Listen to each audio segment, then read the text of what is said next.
Эмне себептен өзгөчө мындай президент тараптан атайын ушунча өзгөчө көңүл бурулду. Ошо президент былтыр 24-жылы деген атайын жарлык менен бекиткен ушо өкмөттүн программасын, аял заттарынын лидердигин колдоо боюнча. Бул эмненин билдирүүсү? Эми биринчиден бул жакшы кабар деп айтсам болот.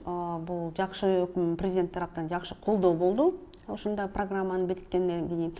Бирок эгерде биз анализ кылсак, ошо парламенттин алкагында биз мисалы үчүн 22 эле азыркы иштеп кеткен парламенттин санын карасак, алардын үлүшү деген болгону 22%. Депутаттар арасында 22% аял заттар болду. Бул деген кандай десем, бул теңдик болду, сакталды десек жок, болгон жок. Себеп деген 100%-ын ичинен 22% аял зат болсо, мен ойлойм, аял заттар биринчи заматта үй бүлөнү колдоо боюнча социалдык, экономикалык көйгөйлөрдү мындай жакшы көтөрүшөт, ошону чечишет да. Анан башка мындай коопсуздук боюнча да көп, экономикалык жактан кайсы тараптан болбосун, аял заттар бизде жакшы эле мындай иштеп, биз мониторинг кылып аттык.